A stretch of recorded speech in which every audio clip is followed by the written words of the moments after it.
O que nós podemos aprender com o sofrimento? Eu queria ler o Evangelho de João, no capítulo 9, a partir do versículo 1. Nós vamos ler a história de um homem, um cego de nascença, que foi curado por Jesus. E aquela cura, ela levantou uma série de questionamentos e também de posicionamentos das pessoas, tanto daquele que foi curado, quanto das pessoas que com ele conviviam e também com os religiosos da época de Jesus. Vamos ler então o texto, João capítulo 9, versículo 1. Caminhando Jesus, viu um homem cego de nascença, e os seus discípulos perguntaram: Mestre, quem pecou, este ou seus pais, para que nascesse cego? Respondeu Jesus: Nem ele pecou, nem seus pais, mas foi para que se manifestasse nele as obras de Deus. É necessário que façamos as obras daquele que me enviou enquanto é dia. A noite vem quando ninguém pode trabalhar. Enquanto estou no mundo, sou a luz do mundo. Dito isso, cuspiu na terra e, tendo feito lodo com a saliva, aplicou aos olhos do cego, dizendo-lhe: Vai, lava-te no tanque de Siloé, que quer dizer enviado. Ele foi, lavou-se e voltou vendo. Então os vizinhos e os que dantes o conheciam de vista, como mendigo, perguntavam: Não é este o que estava sentado pedindo esmolas? Uns diziam: É ele. Outros: Não, mas se parece com ele. Ele mesmo, porém, dizia: Sou eu. Perguntaram-lhe, pois: Como te foram abertos os olhos? Respondeu ele: O homem chamado Jesus fez lodo, untou os olhos e disse: Vai ao tanque de Siloé e lava-te. Então fui, lavei-me e estou vendo. Disseram-lhe, pois: Onde está ele? Respondeu: Não sei. Levaram, pois, aos fariseus o que dantes fora cego. E era sábado, o dia em que Jesus fez o lodo e lhe abriu os olhos.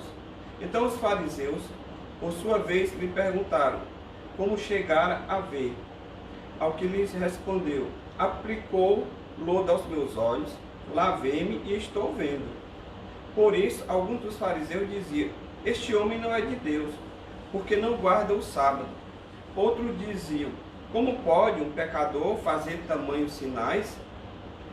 E houve dissensão entre eles. De novo perguntaram ao cego: Que dizes tu a respeito dele, visto que te abriu os olhos? Que é profeta, respondeu ele. Não acreditaram os judeus que ele fora cego e que agora via, enquanto não lhe chamaram os pais. E os interrogaram: É este o vosso filho, de quem dizeis que nasceu cego? Como, pois, vê agora? Então os pais responderam: Sabemos que este é nosso filho, e que nasceu cego, mas não sabemos como vê agora, ou quem lhe abriu os olhos. Também não sabemos. Perguntai a ele: idade tem, falará de si mesmo. Isto disseram seus pais porque estavam com medo dos judeus, pois estes já haviam assentado que, se alguém confessasse ser Jesus o Cristo, fosse expulso da sinagoga. Por isso é que disseram os pais: Ele tem idade, interrogai-o. Então chamaram pela segunda vez o homem que fora cego e lhe disseram: Dá glória a Deus, nós sabemos que este homem é pecador. Ele retrucou: Se é pecador, não sei. Uma coisa eu sei: eu era cego, e agora vejo. Perguntaram-lhe, pois: Que te fez ele? Como te abriu os olhos? Ele lhe respondeu: Já vos disse, e não atendeste. Por que quereis ouvir outra vez? Porventura quereis vós também tornar-vos seus discípulos?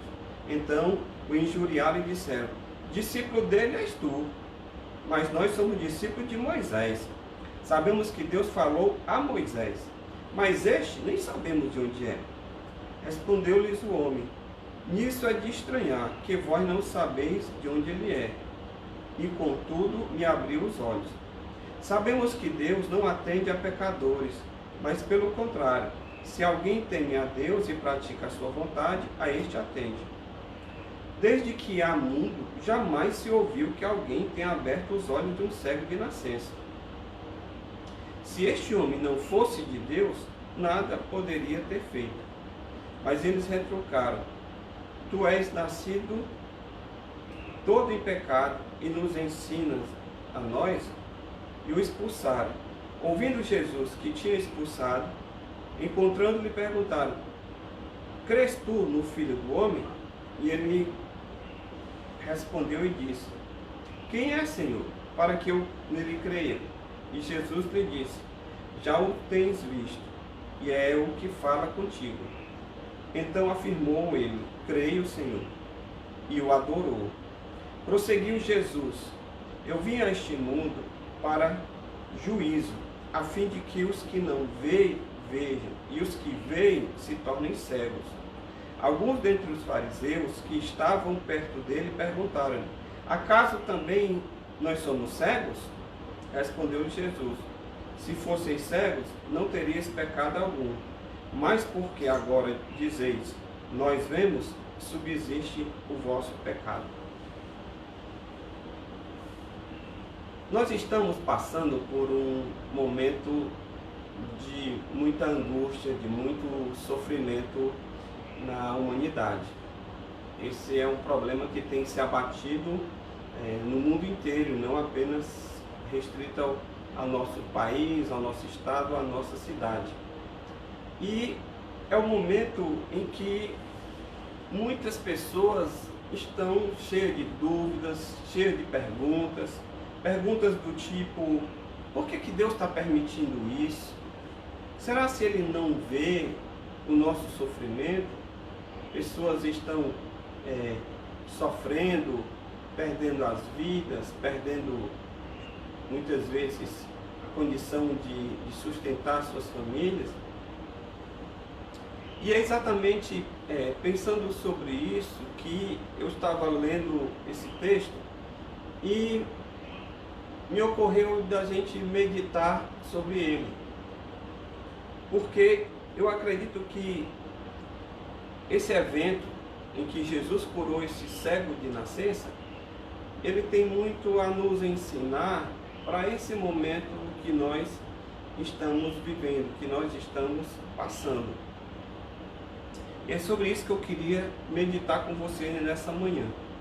Então, a pergunta que nós nos propomos a refletir é: o que nós podemos aprender com o sofrimento? Pastor, por que o senhor faz essa pergunta? Porque nós precisamos aprender com as situações. Se vamos sofrer, se estamos sofrendo, não podemos sofrer em vão. O que é sofrer em vão? É sofrer e não aprender nada com a situação. É sofrer sem pensar, sem meditar.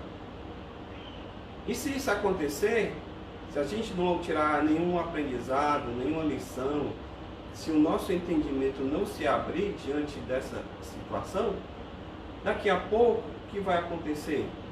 Nós vamos estar sofrendo novamente, muitas vezes pelos mesmos motivos, porque não tivemos entendimento para aprender, para refletir sobre a situação.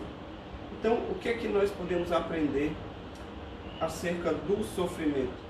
Primeiro, que o sofrimento demonstra que Deus tem formas pouco usuais de agir. Deus tem formas misteriosas de agir. Deus tem formas diferentes de agir. No versículo 6, o texto diz que Jesus ele cuspiu na terra, fez um lodo com a sua saliva e aplicou nos olhos daquele cego e mandou ele ir depois ao tanque se lavar. E o texto diz no versículo 7, que ele foi, se lavou no tanque de Siloé e ele voltou vendo. Ou seja, Jesus utilizou uma forma totalmente inusitada para curar aquele cego, passando um lodo feito com a saliva e areia. Deus, ele tem formas diferentes de lidar com as situações diferentes das nossas. O próprio Deus deixa claro que o seu caminho e, consequentemente, a sua forma de agir, ela geralmente, por ser diferente da nossa, ela não é perceptível ao nosso entendimento.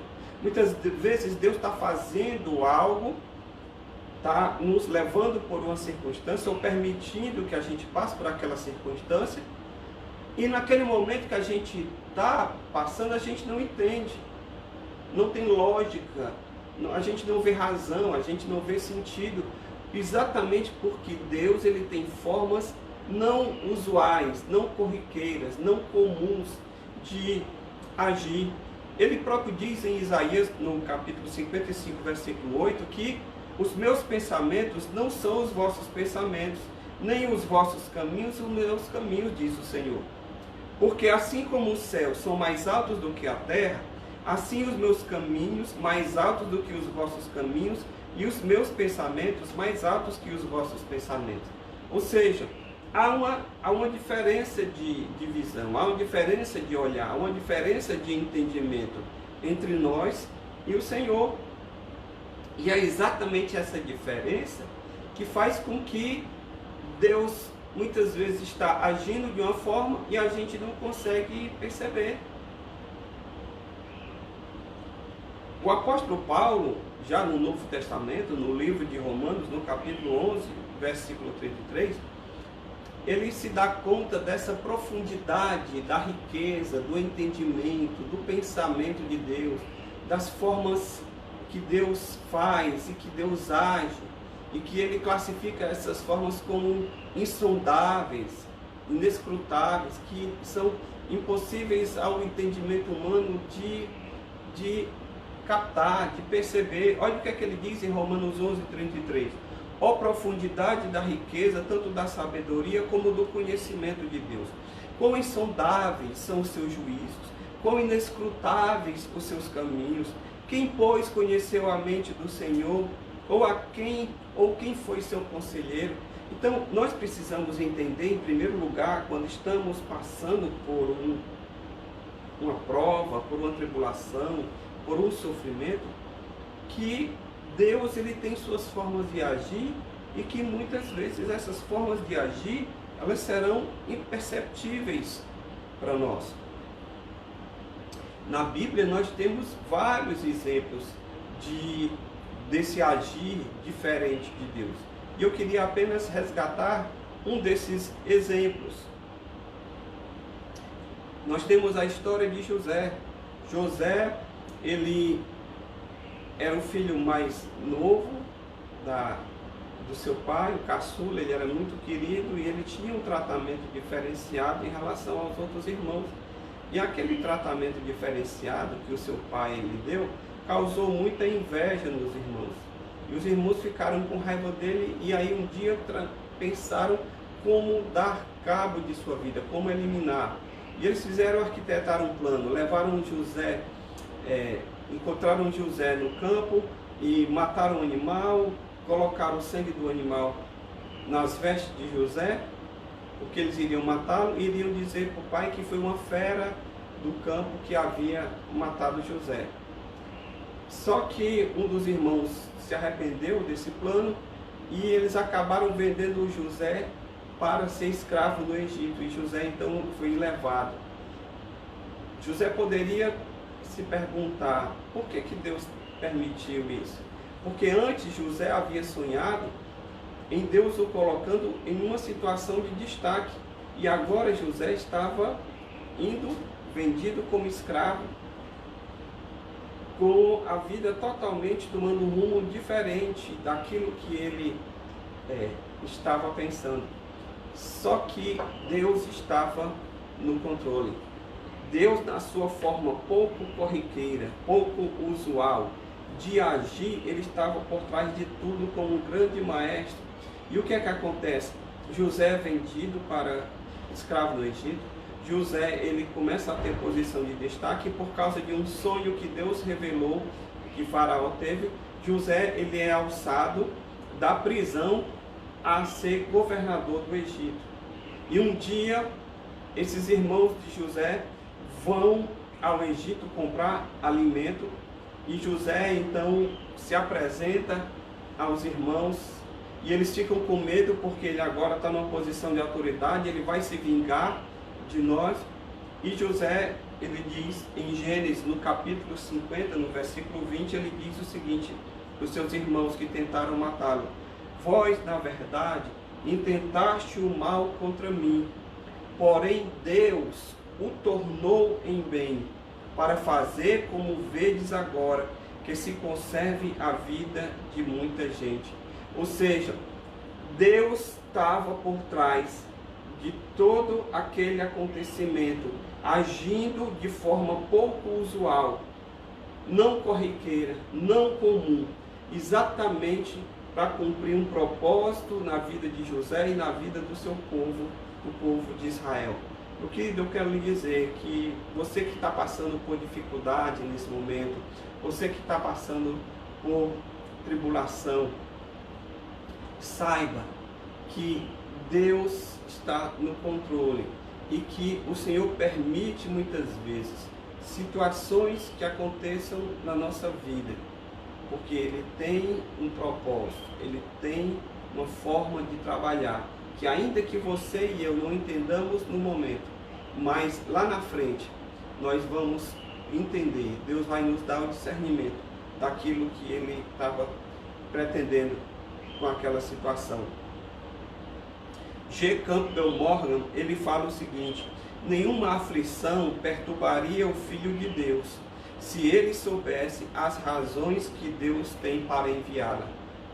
Quando nós sabemos que o Senhor está no controle e que as circunstâncias estão acontecendo, as coisas estão vindo a nós, sabedores e conhecedores de que o Senhor está no controle, ainda que seja desconfortável, ainda que seja ruim aquele momento, não agradável, mas nós precisamos descansar que o Senhor, Ele tem as suas formas de trabalhar em nossas vidas. Alguém já disse que as tribulações dão a Deus a boa oportunidade de se revelar de formas singulares. É quando nós estamos em luta, em tribulação, é que se abrem as oportunidades de Deus agir, se manifestar em nossas vidas e em nossas circunstâncias. Em segundo lugar, eu aprendo, o que é que eu posso aprender com o sofrimento nesse texto? Eu aprendo que o sofrimento, ele pode levar-nos a questionamentos legítimos. O sofrimento pode despertar em nós dúvidas, questões. Aqui no versículo, as pessoas, quando viram aquele homem daquela forma, aquele cego de nascença, eles se perguntavam, no versículo 2, os discípulos perguntaram para Jesus: mestre, quem pecou? Foi este ou foram os seus pais para que ele nascesse cego? E Jesus, ele responde: nem ele e nem os seus pais. Na época de Jesus, havia uma ideia de que todo sofrimento, toda enfermidade era um castigo enviado por Deus em consequência do pecado cometido pela própria pessoa que estava naquele sofrimento, ou de alguém que havia pecado e estava trazendo consequência e sofrimento a ela. Então havia esse pensamento. Tanto é que as pessoas perguntaram: Senhor, quem foi que pecou? Foi esse rapaz ou foram seus pais? Ele está cego porque ele provocou essa situação ou foram os seus pais? E Jesus disse: olha, vocês estão fazendo as perguntas erradas. O pensamento de vocês está equivocado. A pergunta a ser feita não é por quê, mas para quê. E nós temos esse mesmo erro. Geralmente, quando a gente está sofrendo, a gente sempre se pergunta: Senhor, por que isso? Por que nós estamos passando por esse momento? O que foi que eu fiz? Por que as coisas não estão dando certo? E nós deveríamos perguntar para quê? Senhor, para que eu estou passando isso? Qual é o propósito? O que é que o Senhor está querendo me ensinar? O que eu posso aprender com essa situação? Jesus quis ensinar aos discípulos que melhor do que você entender a causa de todas as coisas, saber o motivo de tudo que acontece, é nós nos submetermos aos desígnios divinos. Nós temos essa mania. É legítimo questionar? Mas você precisa entender que por mais que você se questione, por mais que você indague, nós não temos as respostas para todas as coisas. Ninguém tem a resposta para tudo o que acontece debaixo do sol. Por quê? Porque nós somos limitados. A nossa mente, por mais que a gente seja estrategista, por mais que a gente estude, por mais que a gente seja conhecedor e sabedor das coisas, nós temos um conhecimento limitado das coisas, das circunstâncias. O conhecimento ele é algo que é construído dia após dia. O que ontem não era verdade, hoje pode se tornar uma verdade a partir do momento em que se estudou, em que se evoluiu no conhecimento, na tecnologia, e que hoje se tem condição de ter um diagnóstico mais preciso de uma doença, de uma explicação de um evento da natureza, de algo que acontece. Porque exatamente em virtude da nossa limitação, nós não temos resposta para todas as coisas. E Jesus ele disse: olha, vocês não vão saber todas as respostas, vocês não vão ter todas as dúvidas esclarecidas, mas melhor do que você tentar entender os porquês de todas as coisas, é você se submeter àquele que sabe os porquês de todas as coisas. É você se entregar a Deus que tem as respostas. Porque, pastor, nós não precisamos saber, então, de todas as respostas? Não. Eu não preciso saber de todas as explicações? Não. Por quê? Porque nós fomos chamados a viver por fé e não de explicações. É exatamente isso. Deus nos chama a andar com Ele por fé. Quando Deus chamou Abraão, Deus não disse a Abraão tudo o que iria acontecer. Ele apenas disse: sai da tua terra, da tua parentela aqui e vai para uma terra que eu vou te mostrar. Deus não disse nem onde era ainda. Eu vou te mostrar. Então exigiu de Abraão uma fé, uma confiança, um descansar nas mãos de Deus. E à medida que ele decidiu e que ele começou a obedecer, Deus foi dando direção e as coisas foram se encaminhando na sua vida. Na minha vida e na sua vida, nós temos questionamentos legítimos, mas nem sempre teremos as respostas. Ou no momento que fazemos aquela pergunta, ou talvez nessa vida, nessa dimensão, nós não tenhamos. Mas melhor do que ter todas as respostas é nós confiarmos no Senhor. Para o cego que fora curado, ele não estava preocupado com o motivo da sua cegueira. Ele estava mais preocupado, mais atraído por aquilo que Jesus fizera na sua vida. Olhe no versículo 25 do capítulo 9 que nós estamos lendo, que os fariseus acusaram Jesus de ser pecador. Como é que Jesus fazia um negócio daquele, uma cura daquela, se ele era pecador? E sabe o que foi que o cego, o ex-cego, no versículo 25 respondeu?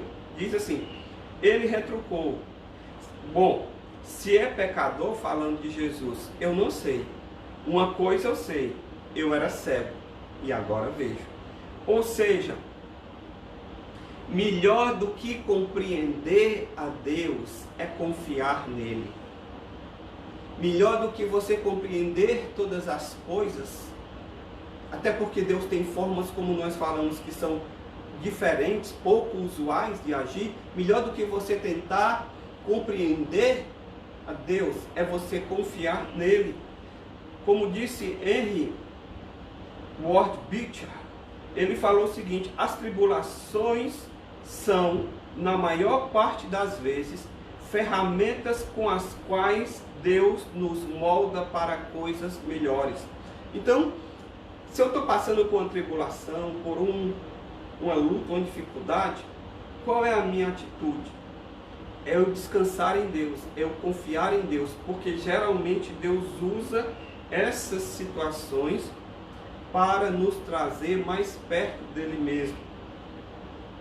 E é exatamente isso que Thomas Brooks fala: o grande desígnio de Deus em todas as aflições que sobrevêm ao seu povo é trazê-lo mais perto, mais junto de si mesmo. Tiago, no livro de Tiago, no capítulo 1, no versículo 2, ele fala, ele já nos adverte qual deve ser a nossa atitude diante do sofrimento, diante da tribulação, diante da dificuldade. E olha o que é que a Bíblia Sagrada nos diz, qual deve ser a nossa atitude. Tiago 1:2: meus irmãos, tende por motivo de toda alegria o passardes por várias provações, sabendo que a aprovação da vossa fé, uma vez confirmada, ela produz perseverança. Ora, a perseverança deve ter ação completa, para que sejais perfeitos e íntegros e em nada deficientes. Então Tiago está dizendo, ao invés de murmurar, ao invés de você ficar questionando, mesmo que sejam questionamentos legítimos, alegre-se, descanse, porque Deus está tratando a tua vida. E aquele tratamento de Deus vai desenvolver em você perseverança. Você vai se tornar uma pessoa mais perseverante, mais pronta para as batalhas da vida. E ele diz, ó, e uma vez que você é exercitado na perseverança, ela vai produzir em você perfeição e integridade, para que você não seja deficiente, tanto emocional quanto espiritualmente. Então, apesar de ter questionamentos legítimos, eu queria nessa manhã lhe orientar a fazer o que a Bíblia diz, a descansar em Deus, a confiar em Deus, ao invés de ficar perguntando por quê. Se perguntasse, para quê, Senhor? O que é que o Senhor está querendo me ensinar? Não me deixa passar por essa situação em branco. Me mostra o que o Senhor está querendo me ensinar ao me permitir passar por essa situação. John Blanchard, ele afirmou: as provações da vida têm o objetivo de nos tornar melhores, não mais amargos. Que o sofrimento não lhe torne uma pessoa amarga, mas que você possa ser aperfeiçoado, conforme a Bíblia diz, que você possa ser moldado, para que você possa se tornar uma pessoa melhor e não uma pessoa amarga.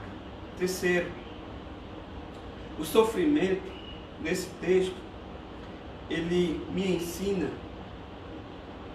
que o sofrimento, ele separa aquilo que é essencial nas nossas vidas daquilo que é secundário.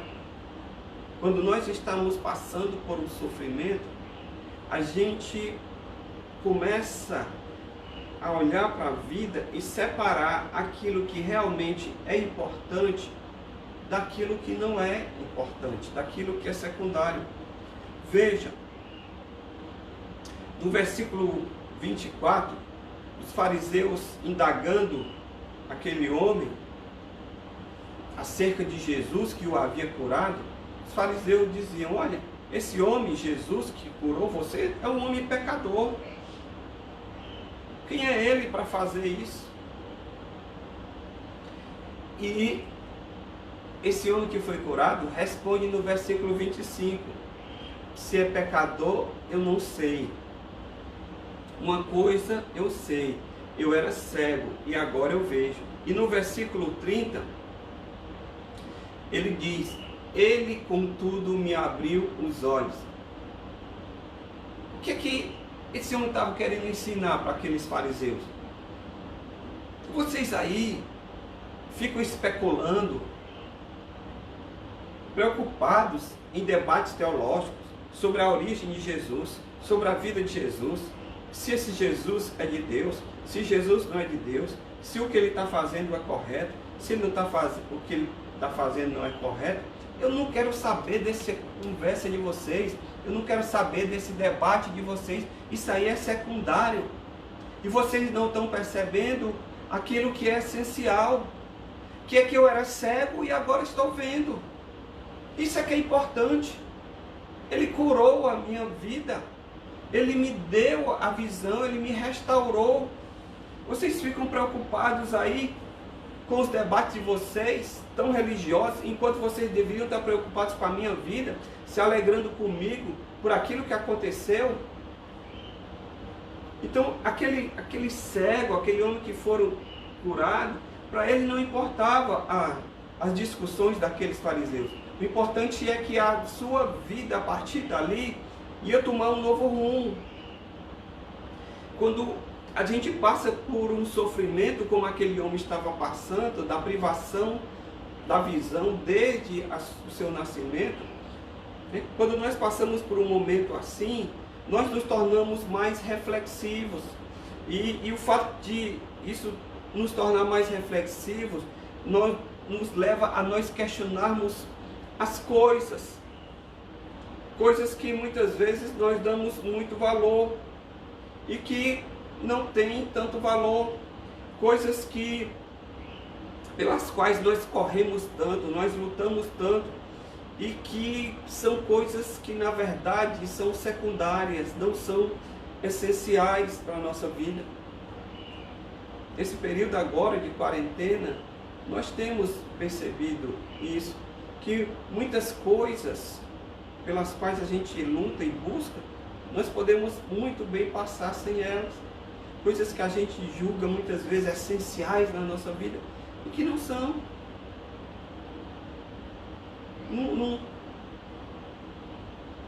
Não dependemos delas para viver. Não são essenciais, são secundárias e que não vale a pena a gente gastar tanto tempo e tanta energia em coisas que não valem a pena. Charles Myers, ele fala o seguinte: certifique-se de que as coisas pelas quais você está vivendo merecem até mesmo que você morra por elas.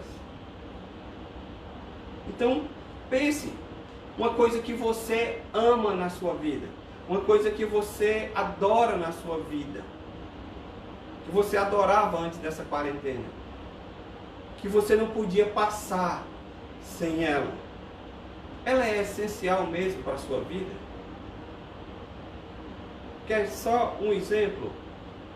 Já que vivemos no país do futebol,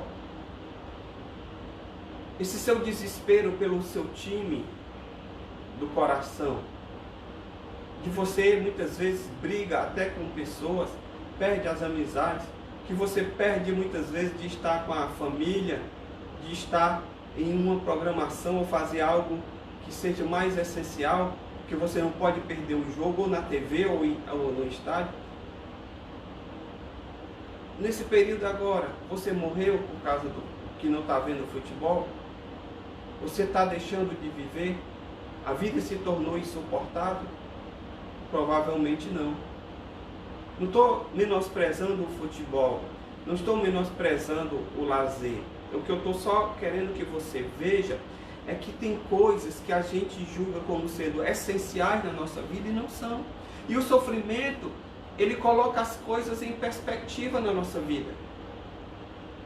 Quando uma pessoa está prostrada numa cama, que está sem saúde, qual diferença faz se a roupa que ela tem lá no armário, da marca daquela roupa? Qual a diferença que faz a marca do carro que ela tem lá na garagem da casa dela? Uma pessoa quando perde a saúde, uma pessoa quando perde a capacidade de fazer muitas coisas, certas coisas da vida não tem sentido, não tem valor. Você vê, você percebe que é algo que não faz diferença na sua vida. Então, meu querido, que você possa aproveitar esse momento de quarentena, de isolamento, para rever os seus valores, para rever as coisas pelas quais você até dá a vida. Viva por coisas, valores e coisas pelas quais vale a pena você até morrer, se for o caso.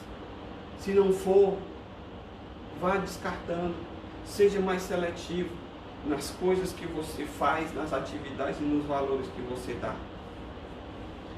Frederic P. Wood, ele fala assim: peça ao Senhor que faça da sua vida uma glória para Ele, um perigo para o diabo, uma força para a sua igreja e um testemunho para o mundo.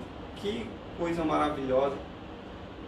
Isso fala de propósito, que a sua vida seja uma glória para Ele, que você viva para a glória de Deus, que você seja um perigo para o reino das trevas, que a sua luz, que a vida de Deus na sua vida brilhe tanto, que seja um perigo para o reino das trevas, que a sua vida seja uma força para a igreja, uma força para o reino de Deus, para a implantação, para a expansão do reino de Deus, e que seja um testemunho para o mundo, que a sua vida possa dar um testemunho de alguém que verdadeiramente ama e serve a Deus. Isso é que é importante, isso é que é essencial. E o sofrimento, ele nos ajuda a distinguir, que você possa na sua vida distinguir aquilo que é verdadeiramente importante e descartar tudo aquilo que é secundário ou que não é essencial. Afinal de contas, você só vive uma vez nessa vida. Em quarto lugar, eu aprendo que o sofrimento, ele revela a diferença entre uma mera religiosidade e uma fé genuína. É no sofrimento que a nossa espiritualidade, ela é provada, ela se manifesta. É no sofrimento que a gente passa por um processo de depuração que vai distinguir se nós somos apenas religiosos ou se de fato nós temos uma fé genuína. Quando aquele homem foi curado e ele foi interrogado pelos fariseus, e os fariseus eram os religiosos da época mais rigorosos, eles indagaram aquele homem, e aquele homem disse: vocês querem também se tornar discípulos de Jesus? Eles disseram: não, nós não queremos nada com esse Jesus, nós somos discípulos de Moisés, eles disseram no versículo 28. E eles diziam: olha, Deus falou foi com Moisés, nós somos discípulos de Moisés. Esse Jesus, a gente nem sabe quem ele é, no versículo 29. E aí no versículo 31, continua: olha, nós sabemos que Deus não atende pecadores. Como é que isso aconteceu? Como é que esse milagre se desenrolou? No versículo 32, desde que há mundo jamais se ouviu que alguém tenha aberto os olhos de um cego de nascença. Ou seja, a religião não abre espaço para o sobrenatural. A religião não abre espaço para uma manifestação, porque a religião está presa a rituais. a se cumprir o rito, a se fazer a cerimônia. E na cerimônia tudo é engessado. Na cerimônia ela tem começo, meio e fim. Não há espaço para a intervenção de Deus, não há espaço para a ação de Deus. Não, peraí. Nós colocamos Deus dentro de uma caixinha e dizemos, Deus pode agir com toda a liberdade, contanto que seja aqui dentro desses limites que nós traçamos. Se passar disso aqui, não é de Deus. Se passar disso aqui, não foi o Senhor quem fez. Ou seja, a religião, ela tenta enclausurar o agir de Deus. E era isso que os fariseus não estavam entendendo. Porque eles estavam presos à lei, a seguir rituais, as normas. E Jesus, ele vem curando no sábado, que para eles era um desrespeito à lei. Como é que Jesus cura no sábado? Porque eles estavam presos a uma religiosidade. E essa religiosidade deles os enclausurou durante toda a sua vida. Já esse homem, o cego, que não era nenhum especialista da lei, ele demonstrou mais conhecimento, mais entendimento das coisas de Deus do que os fariseus, que eram os intérpretes, os doutores da lei. Ou seja, o sofrimento deste homem deu-lhe uma visão acerca de Jesus, deu-lhe uma visão que Jesus era diferente. Porque ele diz no versículo 33, olhe, se esse homem não fosse de Deus, ele não teria me curado, nada poderia ter sido feito. Vocês não estão percebendo, o cego está dizendo para os fariseus, que o que aconteceu foi algo extraordinário, que ele curou a mim, um cego de nascença, e que isso nunca tinha acontecido. Esse homem só pode ser de Deus. E vocês estão presos aí, as regras, a observância do sábado, as normas, e não estão percebendo o agir de Deus. Porque em vez de vocês terem uma fé genuína, vocês estão presos aos ritos, aos dogmas da religião. O sofrimento, meu querido, ele nos ajuda a distinguir, porque é no sofrimento que se revela a qualidade da nossa fé. Martinho Lutero diz que a verdadeira e a fé verdadeira e viva que o Espírito Santo coloca no nosso coração, ela não pode ser inoperante, ela não pode ser morta. E era essa fé dos fariseus que era morta, porque era uma fé de rituais, que não podia abrir espaço para o sobrenatural de Deus operar. É por isso que William Plumer, ele fala que uma religião sem maravilhas é falsa, uma teologia sem maravilhas é herege. E a teologia dos fariseus era uma teologia sem maravilhas. Como pode Jesus curar? Não tem espaço na nossa religião para isso não. Nós não aceitamos. Porque era a fé, suposta fé, era uma mera religiosidade.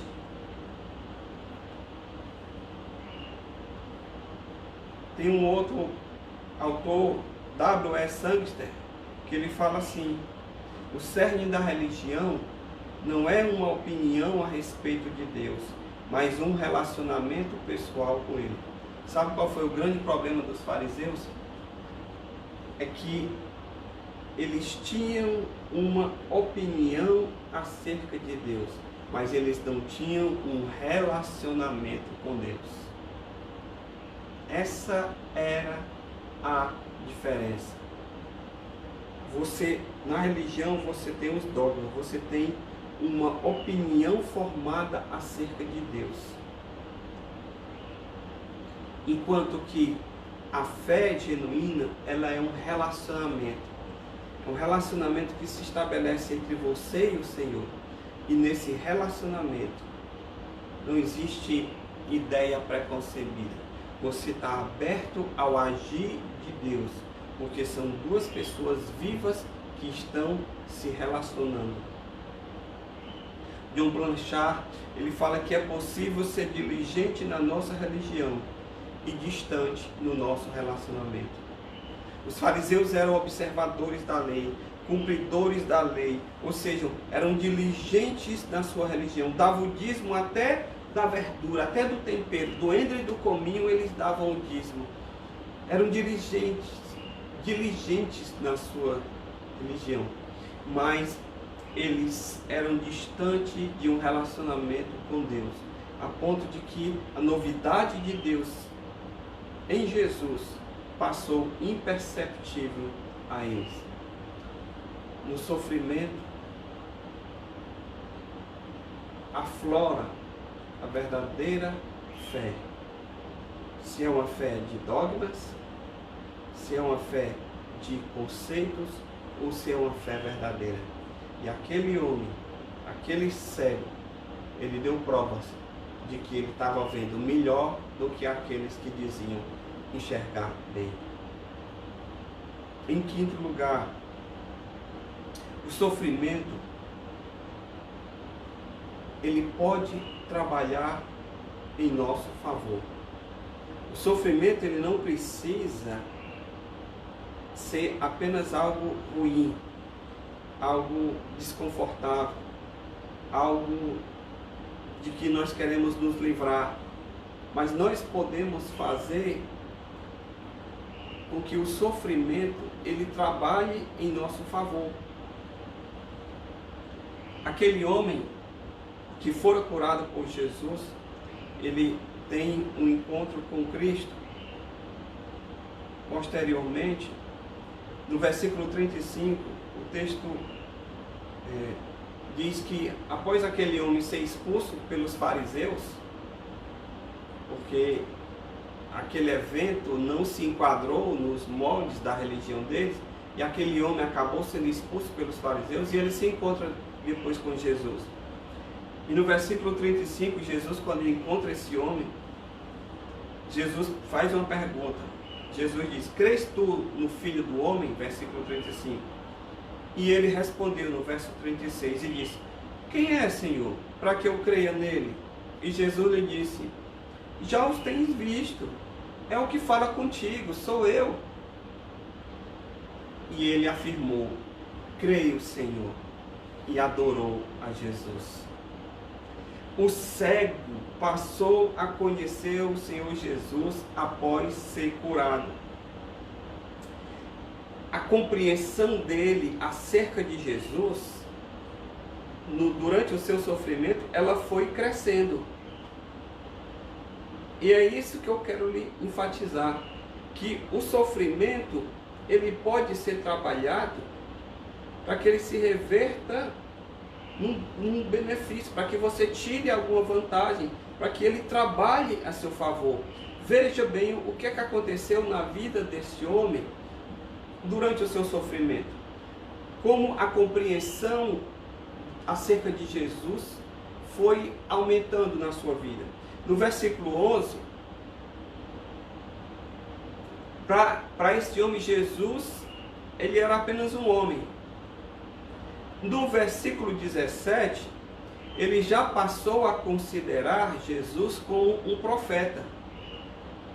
No versículo 27, ele já começou a ver a Jesus como alguém que operava milagres.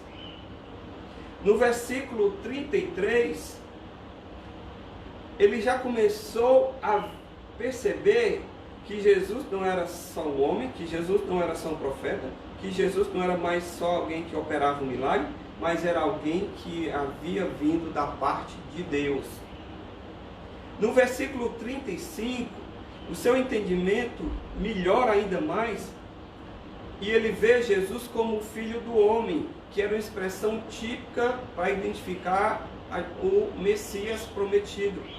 E por fim, no versículo 38, esse homem, ele adora a Jesus como sendo o próprio Deus.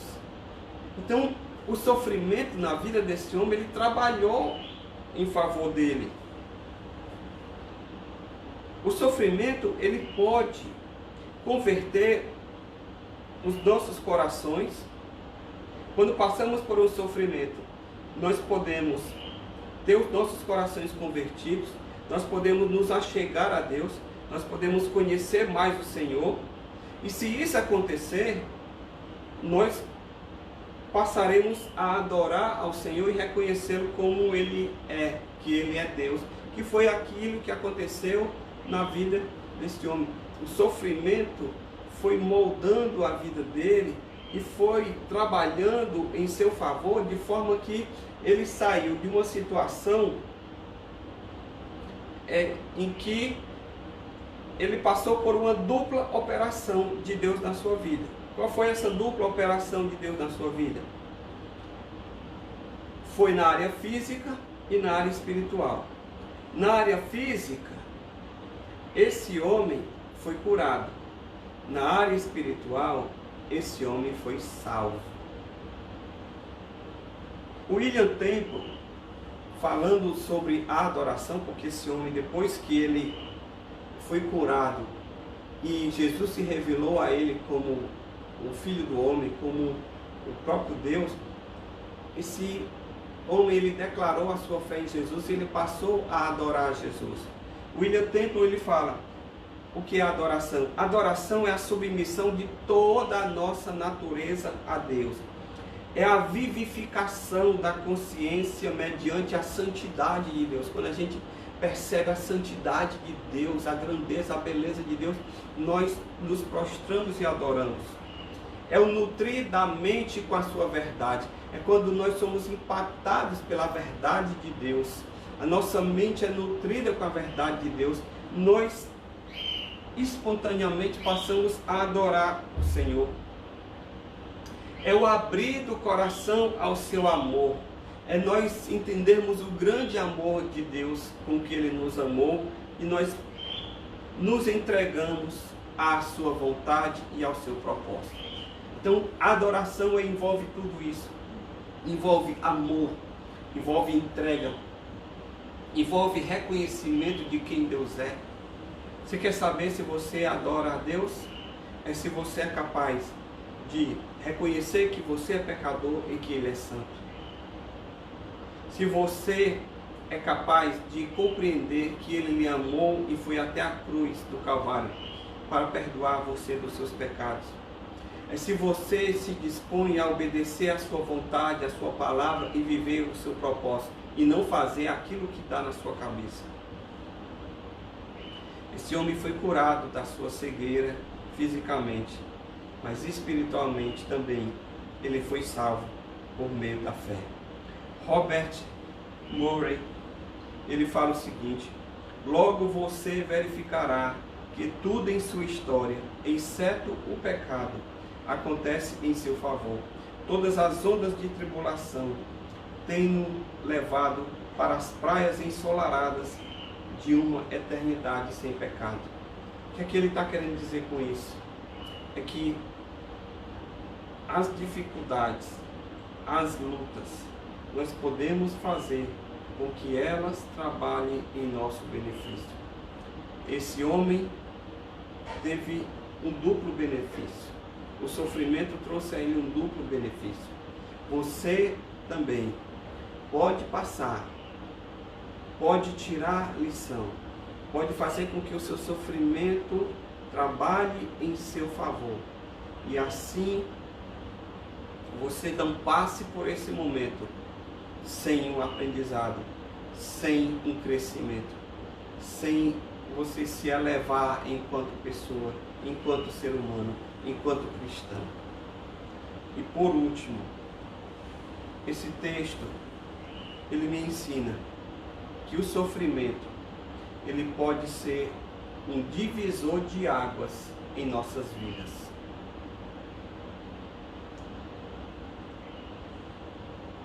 Aqui, no embate dos fariseus com Jesus, então, eles começam a questionar Jesus no versículo 39, e Jesus diz para eles: eu vim a este mundo para juízo, a fim de que os que veem, os que não veem, vejam, e aqueles que veem se tornem cegos. E aí os fariseus dizem: você está querendo dar uma indireta para nós? Você está querendo dizer que nós que vemos é que somos cegos, e este cego que foi curado é que passou a ver, e que nós que já temos vistas boas, restauradas, nunca tivemos problema de visão, não estamos vendo direito? Somos por acaso cegos? Jesus diz no versículo 41, se vocês fossem cegos, não teriam pecado algum, mas porque agora dizem, nós vemos, subsiste o vosso pecado. Ou seja, a cura daquele cego significou, além do fim do seu sofrimento, significou que ele teve uma nova visão, não apenas física, mas também espiritual. Por quê? Porque ele passou a ter um relacionamento com Jesus. Aquele problema trouxe a ele não apenas a restauração da sua visão, mas trouxe a ele a salvação. Enquanto que os fariseus, que se diziam entendidos, que se diziam aqueles que viam, que julgavam, que sabiam discernir, ver todas as coisas, eram verdadeiramente uns cegos. E Jesus disse: olha, vocês que se julgam tão sábios, tão entendidos, de tão boa visão, que sabem de tudo, pois agora o vosso pecado subsiste. Sabe por quê? Porque estou eu aqui, o próprio Filho de Deus, enviado por Deus para salvação, e vocês não estão tendo a percepção de compreender quem eu sou e o meu propósito. Mas ao invés disso, vocês estão me perseguindo, enquanto que as pessoas simples, os cegos, os iletrados, aqueles que são desprezados por vocês, doutores da lei, são aqueles que estão vendo, são aqueles que estão percebendo que eu sou o Filho de Deus, o enviado de Deus. E esse homem, esse que foi curado, esse sofrimento foi para que se manifestasse a obra de Deus. A obra de Deus na vida dele, sabe o que foi? A grande obra de Deus não foi a cura física apenas, mas foi a cura espiritual. Porque a obra de Jesus na vida daquele homem trouxe um divisor de águas em sua vida. O mesmo sofrimento que trouxe revelação, que trouxe conversão, que trouxe quebrantamento àquele cego, foi o mesmo sofrimento que trouxe cegueira, que trouxe rejeição e que trouxe dureza para o coração dos fariseus. Hernandes Dias Lopes, pastor muito conhecido nacionalmente e comentarista bíblico, ele diz: na medida em que os olhos da alma do homem curado são abertos para aprofundar a sua fé, os fariseus mergulham cada vez mais no obscurantismo espiritual. As palavras e as obras de Jesus abrem os olhos de um e entenebrecem, escurecem os olhos de outro. Meu querido, o sofrimento, ele pode ser um divisor de águas nas nossas vidas. O que é que vai fazer a diferença na nossa vida diante do sofrimento? É a nossa atitude. A minha atitude diante da circunstância, a minha atitude diante da situação, ela vai determinar o caminho que a minha vida vai seguir. Por isso que o sofrimento, ele traz